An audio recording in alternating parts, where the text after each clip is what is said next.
Severe, arson. Hannah's taken Jessica. I need the two of you to go after them. Knight bellowed into his communicator at the two women.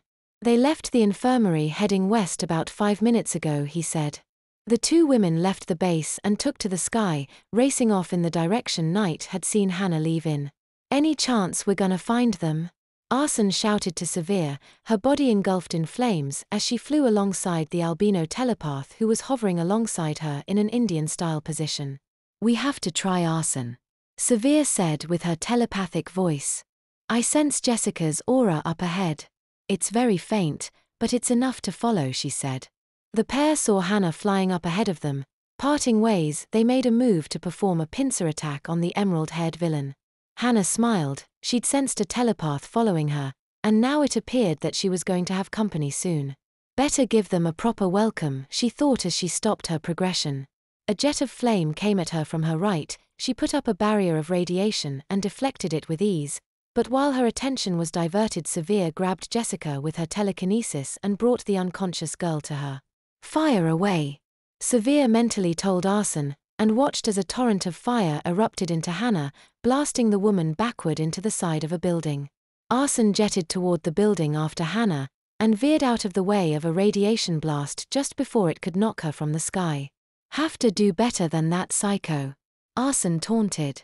She gasped as Hannah was suddenly in front of her, a hand at her throat. How's this for better? Hannah asked as she held her glowing fist in front of Arson's face, readying a blast that would take the young girl's head clean off. Arson struggled to free herself from Hannah's grasp.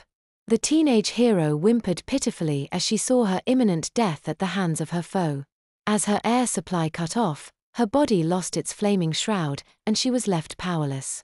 As Hannah started to fire her blast, she was struck in the back with a sickening squish by a Taris battle axe, causing her to drop Arson. The young girl fell a short distance before she too was scooped up by Severe and carried away from the battle.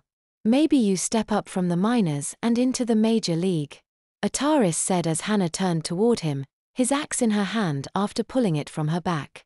I'll be having that back now, Ataris said as he leapt up to Hannah, meeting her in midair, one hand grabbing his axe and the other wrapping around Hannah's throat. Let's see how you like to be choked, he said with a smile. Fool. Hannah spat as she fired her radiation blast at Ataris' chest. Hannah growled as her shot passed through the tall African American after his torso seemed to turn to mist. Looks like nobody told you about Ataris, he said, and prying his axe from her hand swung it at her head, taking a good portion of the side of her skull off. Ataris leapt off her and landed safely on the ground. Hannah screamed in agony and flew upward with rocket speed.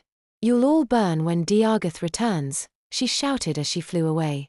We'll see about that, Ataris thought as he started walking back to the base.